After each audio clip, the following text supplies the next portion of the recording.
We were actually tasked to do a 3-day patrol elsewhere, and the orders were rescinded in the morning and new maps were issued, and we were out first thing after lunch to follow up something that Bravo Company had found. So, yeah, we got diverted from one operation to go on another. It was no major change to us. We were expecting to go out anyway, so we had 3 days rations and out we went. The 18th of August, 1966. It started much like any other day for the men of Delta Company 6 RAR in Nui Dat, South Vietnam.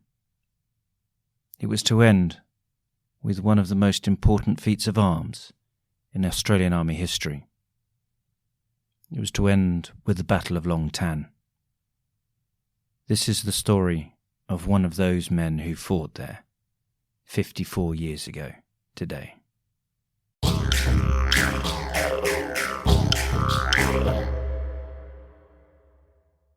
Hello and welcome to Cove Talks.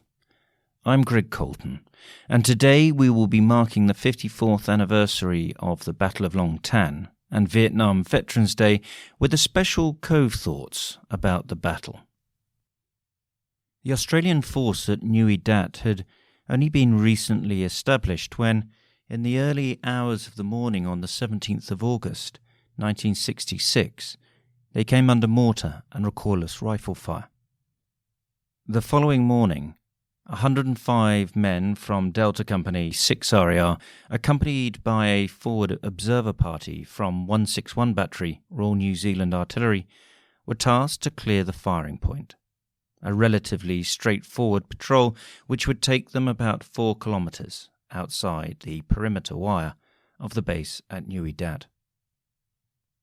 During that clearance patrol, in the afternoon, 11 Platoon, under command of Lieutenant Gordon Sharp, had a fleeting contact with a small group of Viet Cong, probably 5 or 6 strong, which they pursued into the undergrowth. Unbeknownst to them, it was to lead them straight into the path of a main Viet Cong force, the 275th Viet Cong Main Force Regiment and D445 Battalion, on its way to attack the Australians at Nui Dat. Over the next 3 hours, D Company 6 RAR was to fight one of the most remarkable battles in Australian military history as it held off wave after wave of enemy attack. By the time they withdrew, Viet Cong casualties were estimated at 245 killed and over 200 wounded. The Australians, however, had lost 18 killed and 24 wounded, a third of their strength. 11 of those killed were national servicemen. David Sabben was the commander of 12 Platoon D Company 6 RAR during the Battle of Long Tan, and he was also a national serviceman, drafted by fate due to his birthday being drawn in the ballot, liable for 2 years' continuous service, followed by 3 years with the Regular Army Reserve. After his service in Vietnam, he was demobbed and returned to his previous civilian occupation. To mark the 54th anniversary of the Battle of Long Tan, I spoke to David. His observations on training, leadership, and attention to detail are timeless. I started by asking David to reflect on the training he received prior to deploying to South Vietnam. In my opinion, training is the most significant activity of all, because it sets the level at which you're going to go into operations, and it sets the level of your experience. The training that I faced, first of all, to become an officer, the National Service Scheme had a facility with Skyville 10TU for selected national servicemen to become junior officers. And that was really intensive with a huge attention to detail. And after graduation and joining a unit, that held us in good stead, because we were training also 50% of other national servicemen, so that they weren't sort of Army regulars. They had done basic training and they had done core training, but they were blank sheets so far as experience goes. So the training basically was attention to detail, yet maintaining the flexibility. The attention to detail being that our Bible, number 2, was Infantry Training Volume 4, of course, mid-60s vintage. And to look at that, which is the essence of hundreds of years of soldiering, and dwell those lessons into your troops in great detail. The only thing I could give you as an example is if you were to go into a Google search on Vietnam soldiers and look at images, you could see a whole bunch of training that has been forgotten. In training, you would have all your buttons done up and your sleeves rolled down and your no silver watches and so on. That was fine to get you there, but as soon as you got there, the average soldier tended to forget the detail. Is it a case of once you deployed, the soldiers felt that training was behind them and they were now real soldiers in operations, and some of that didn't matter to them anymore? They were almost they were too cool for school? That's about the size of it. They thought, well, I'm here, I've graduated, I'm the best there is, I can do my own thing now. And that's so wrong. That's one of the first lessons that we had to dwell into our soldiers. Keep the detail, because the detail was hard won by hundreds of soldiers before you over lots and lots of years and many casualties, to learn the fact that you need to offer the enemy a minimum amount of opportunity to cause damage as you can. And those lessons were too easily lost, I found, anyway, in the Vietnam generation. And they're so basic. And they're so hard to relearn, aren't they? They're relearned through pain and blood. Well, it's the character of the NCOs and the officers, the junior officers, that makes the difference. Are you going to enforce these standards or not? Are you going to set them, and are you going to enforce them? And the ones that don't come up to scratch will be the ones whose troops slacken off and start unbuttoning their shirts and take to wearing silver watches in the field and so on. The training being the most important phase of battle, if you like, is usually forgotten. People will think of command and control under fire and fire control, those sort of things. But no, it's what you go into battle with that's most important. So there's a real truth in the old adage that you fight as you train. Absolutely. And you've got to be as realistic as you can, but having set the standards, keep them. And yet, of course, you've got to train flexibility into soldiers too. So there's a fine dividing line there. And so you arrived in South Vietnam. And so how did you adapt, and how did you and your platoon and your soldiers adapt to that cultural change and start soldiering in that foreign environment? Arriving in Vietnam, or in a war zone, if you like, is almost certainly going to be a cultural shock to an Australian soldier. And it has to be expected or anticipated as part of your training, particularly your coming into theatre training. And so how did you adapt, and how did you and your platoon and your soldiers adapt to that cultural change and start soldiering in that foreign environment? Because you were there for some time before Long Tan, weren't you? Only 72 days, which comes into another aspect of day 72 of a 360-day deployment. You have a major battle. How do you cope with the rest of the time? And we can talk about that later. But no, to answer your question, arriving in Vietnam and seeing the conditions and seeing the reaction of my soldiers to the conditions which I had experienced in foreign countries, but they hadn't. A lot of them, most of them, in fact, hadn't been out of Australia. It's really a matter of sitting them down and talking to them. the things that they're visibly shocked at, and the soldier's reaction to shock is usually ribald humour. But sitting down and explaining to them that this is a new natural, a new normal, um, and as conversational as it might be, it's not a military thing. It's a personal thing. When we arrived in Vietnam and we were trucking from the airport to the camp, for instance, as an example, we saw Vietnamese male soldiers hand in hand walking down the street, and of course that grew a lot of calls from the Australian soldiers. But I had to explain to them that this was their culture, this was natural to them. Don't demean their culture. If men walk hand in hand down the street, in their culture, it doesn't raise an eyebrow, and we've got to accept that. So it was far more akin to patrolling in Borneo or Malaysia than it was potentially some of the more population-centric operations.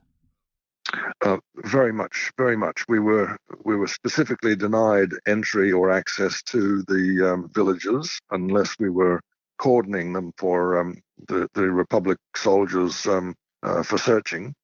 So otherwise, we were out in virgin bush rather than dealing on a daily basis with civilians. So the 18th of August started like any other day? Absolutely. We were actually tasked to do a 3-day patrol elsewhere, the company, and the orders were rescinded in the morning and new maps were issued, and we were out first thing after lunch to follow up something that Bravo Company had found. So, yeah, we got diverted from one operation to go on another. It was no major change to us. We were expecting to go out anyway, so we had 3 days rations and out we went. And when did you realise that actually this was something different? As we were patrolling towards the Long Tan rubber plantation, one of our leading platoons, Gordon Sharp's 11 platoon, came to an obstacle in the form of a road, and in the course of an obstacle crossing, they had a contact with 6 or 7 enemy soldiers. So they fired first. They initiated the contact and followed it up. And we thought, well, this is standard practice. 30 of us as part of a company of 110 out on a patrol, and we've met 3 or 4 or 5 or 6. That was what we trained for. The day started off with a relatively small contact by one of the platoons with a small number of soldiers who ran away. That was all standard practice for counter-revolutionary warfare training.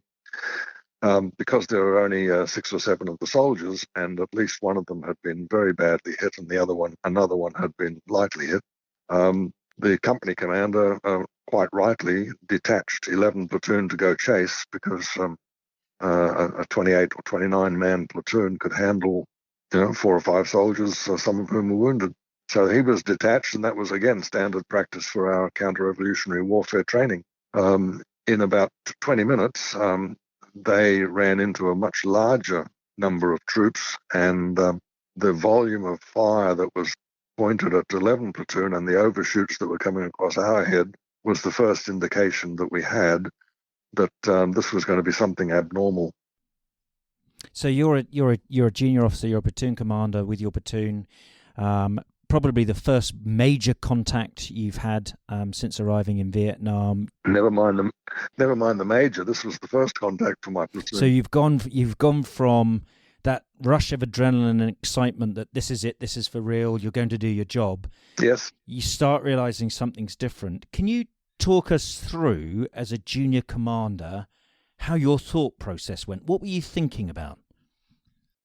Well, at the first firing, the first thought was, lucky 11 platoon, lucky Gordon Sharp. He's had a contact, which is what we're here for, and it seems to be a handleable contact in a rubber plantation, which is pretty good on a nice, fine, bright, sunny day. He's got everything going his own way. all he's got to do is what he's trained to do, and he'll have a military cross by Christmas time, sort of thing. All gung ho and controlled, because their training up until that very afternoon had been, on the training and the expectation had been summed up in counter-revolutionary warfare. As the minutes passed, we realised that this was something much bigger, and this is where the flexibility in the training took over. We were trained to expect the unexpected, but not to fear the unexpected, because the unexpected was just part of your plan. It happens to be under the contingencies paragraph. If something doesn't work out the way you think it should, then you are trained to explore the options and cope with it, not to go to pieces. And that's what we were doing. We were saying, well, there's more of them there. Number one, watch ourselves more, because if there's more in one place, there's likely to be more in another. Watch your ammunition, because in those days we were only given 3 20-round magazines, so our frontline ammunition per soldier was 60 rounds for the rifles. So those sort of things were automatically in your head. Okay, there's something bigger out there. We've got to expect more opposition, which is more firepower, slower. Counter-revolutionary warfare, you've got to act really fast in order to try to chase or cut off the enemy, because they're in small groups, highly mobile, don't want contact. And so we've got to be aggressive. In conventional warfare, which basically Long Tan turned out to be, we don't have to be so fast, because we're not trying to cut them off. Indeed, we're not going to be attacking them. We're going to be in defense, which was a very small part of our counter-revolutionary warfare training. Most of it was aggression. Very little of it was defense. So we had to suddenly think, wait a minute, they are going to attack us. This is a reversion of what we've trained for, but we've got to deal with it.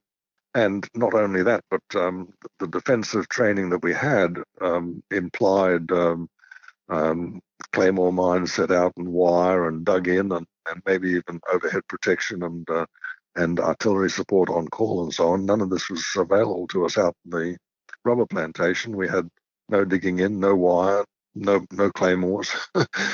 So yeah, it's a complete different mindset. But this is where the flexibility clicked in. We weren't trained as one-trick ponies. We were trained as being versatile, fighting to the conditions we met, as it were. Even though the training was very limited, we had the principles in hand. So you're there as the platoon commander, and you then became decisively engaged yourselves?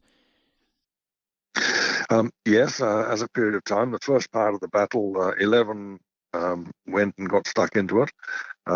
Basically, after the first half hour, 10 platoon was sent around to do a right hook to relieve pressure and withdraw 11, but they ran into further enemy, so they had a stoush, which incidentally they fired first.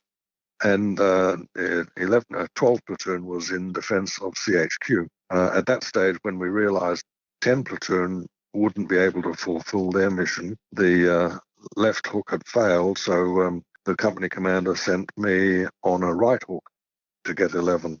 So it wasn't until an hour and a half into the battle that we actually advanced to contact. We 12 platoon advanced to contact. So by that time, we were well and truly aware of the size of the enemy, the intensity of the fight. This was just not in the training manual. We couldn't stop the thing and say, call forward the DS and say that something's wrong here, change the plans.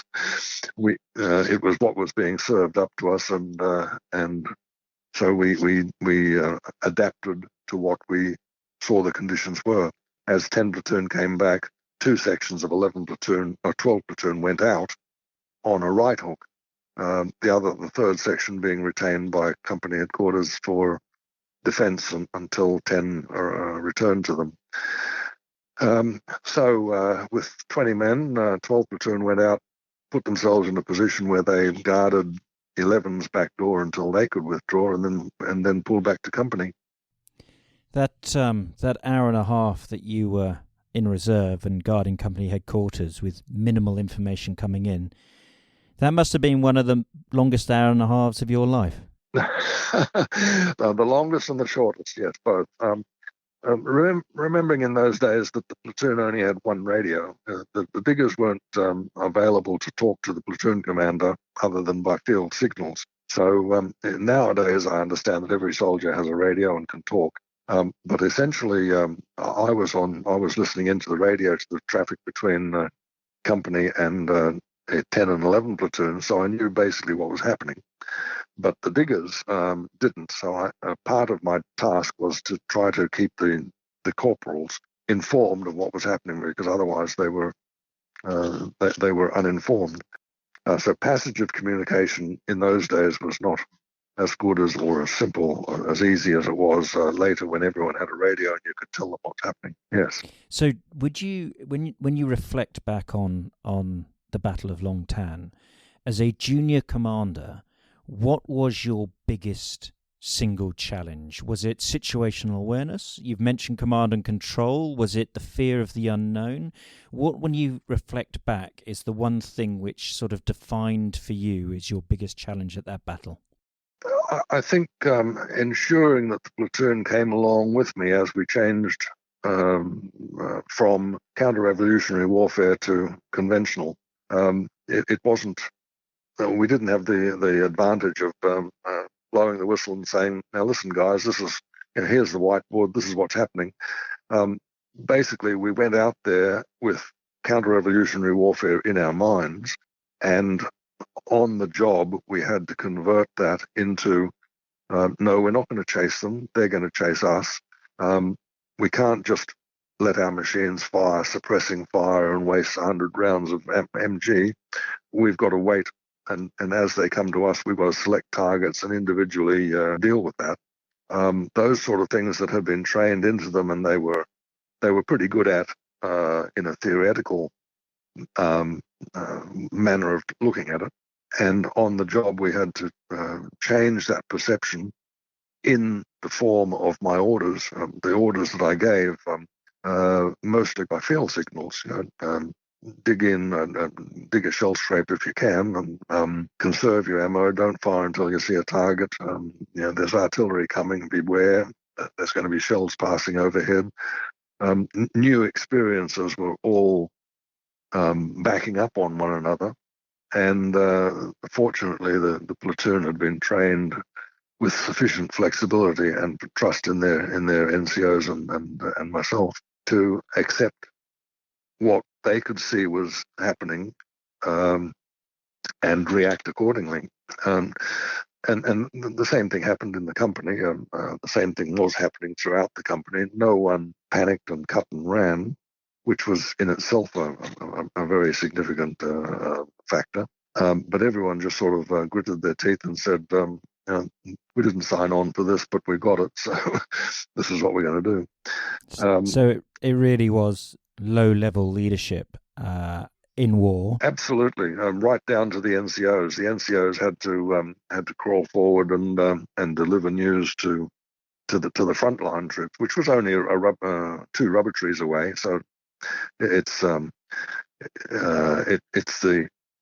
ability to calm the troops and let them know that you're in control, even though that what you're in control of is not controllable.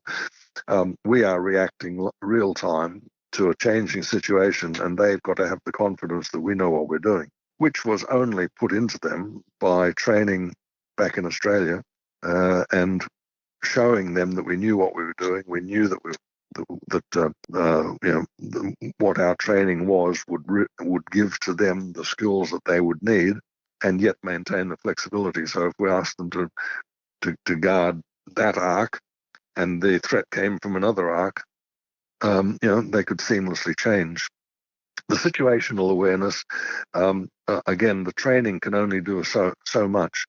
But once you've got the format in control, and once you know how to do it, then you can do anything with it. The situation changed very dramatically throughout that afternoon in much more than just the enemy. After about an hour and a half, we had a very, very violent electrical monsoon storm. And suddenly visibility was half what it was before, and everyone was wet, and movement was difficult. Everything changed. We had a fight with headquarters getting enough artillery in support, calling the reinforcements that were delayed and delayed and delayed, getting an ammunition resupply. All of those things at the company level were changes to norms and were resisted by the people in charge of those norms. Battalion commander, the task force commander, the artillery commander, the APC commander, although they were very willing and eager to help, using the APC as an example, the task force commander wouldn't give approval for them to leave his perimeter. So they were delayed. In training, although we'd never really held hands training in Australia with the APCs, we knew the principles. And it was never considered that if we called for them, we wouldn't get them. It was never considered that if we called for artillery, we wouldn't get artillery. And yet that was the case. We got one battery supporting 11 platoon, and then we called for a second battery to support 10 platoon, and it was denied at first. So these sort of things were wrinkles in the changing plan that we had to adjust to. The command and control all worked at our level. We had comms. Fortunately, we didn't lose comms throughout the whole battle, except when the radio sets were shot out from us. But the radio sets worked very well, and we were able to control on that manner. The fear of the unknown had been, the fear of the unknown had been trained out of us. We were very flexible, and we basically treated an unknown as a new challenge. And that part and parcel of our training, because I'd have to go back to our training and suggest to you that our training was such that we didn't train to a standard which was the pass mark to go to Vietnam. That is a Canungra standard. If you pass Canungra, you're good enough to go to Vietnam. We didn't treat that. We trained to be the best you can be, which means that whenever the battalion commanders, ROs, said at the end of this week, you need to be at this level. You can do X miles in Y hours under Z control load, and we pushed that. If we achieved that on the second day, we'd up it on the third day, and up it on the fourth day, and so on. And we perpetually said, we will train to be the best you can be. The relentless pursuit of professional excellence. That is correct, and including the perseverance that requires. The attitude that there's always something more in you. You're not dead until you're dead was our catch cry. You're not dead until you're dead. If something unexpected happens, you've got the capacity to deal with it. And in fact, that came out in spades, because every time we did something at Long Tan, the enemy countered it. Mostly unknowingly, but the fact was that it was countered, and we had to come back and think, well, wait a minute, there's something else we can do, and we'll do it. And one example was their 11 platoon out there, not trapped, but having had enough casualties not to be able to cleanly withdraw, break contact and withdraw. So 10 platoon sent out left hook, met more enemies, so failed and returned. 12 platoon came out right hook and hit the enemy encircling 11.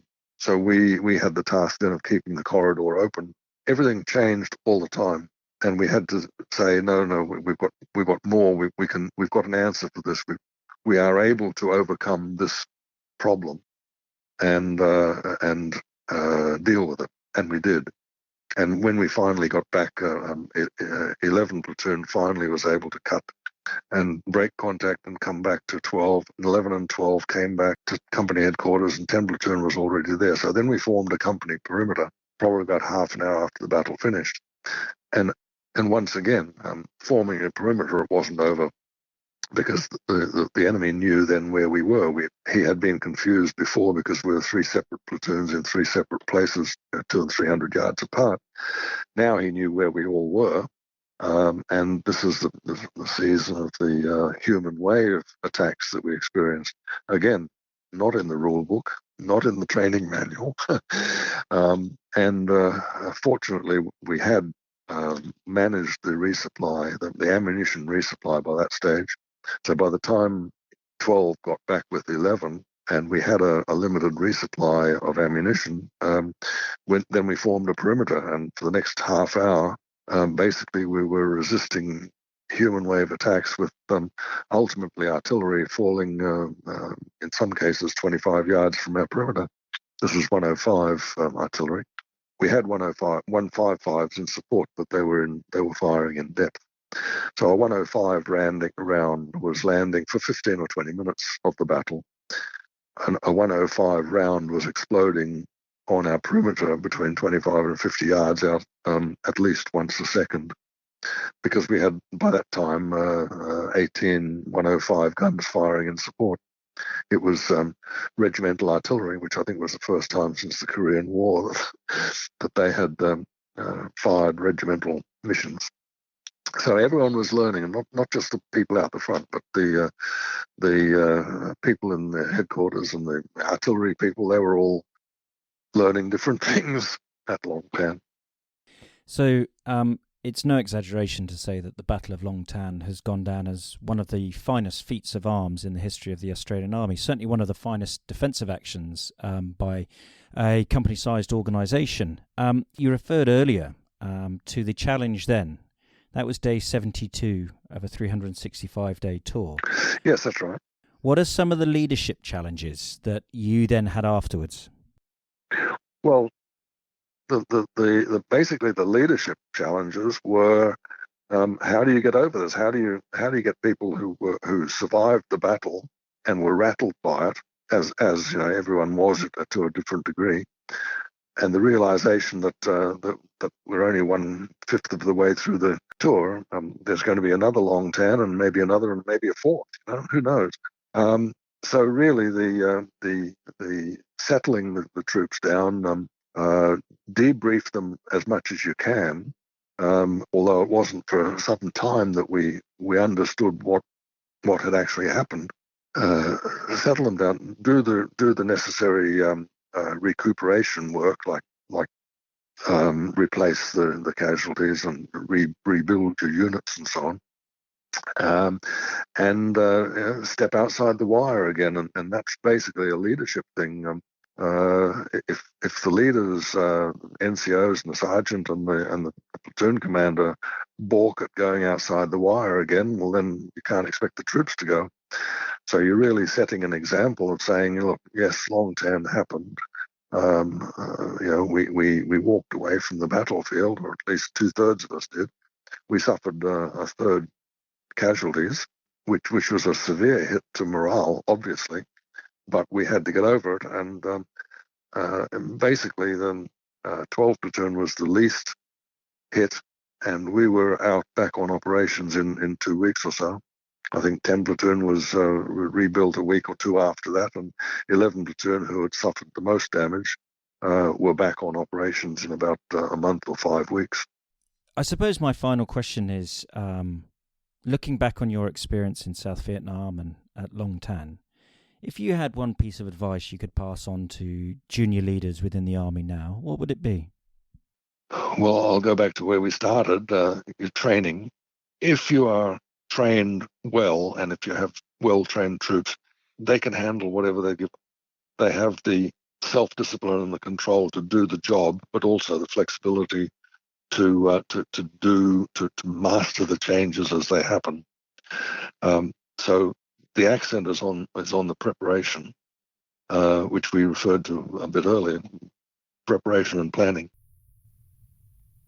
The men who fought at Long Tan, indeed all those men and women who served in South Vietnam, left a legacy for those of us who serve now to live up to. But the lessons David spoke about today, training, self-discipline, flexibility, preparation and planning, they're timeless concepts, as relevant to soldiering now as they were 54 years ago. To be a member of the profession of arms is to seek the relentless pursuit of professional excellence. It's a lesson that has been written in blood.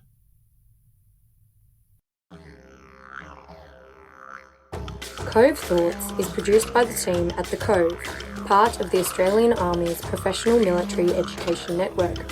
For more information, visit www.cove.army.gov.au. The views expressed in this podcast are those of the contributors and do not necessarily reflect the position of the Australian Army, the Department of Defence, or the Australian Government.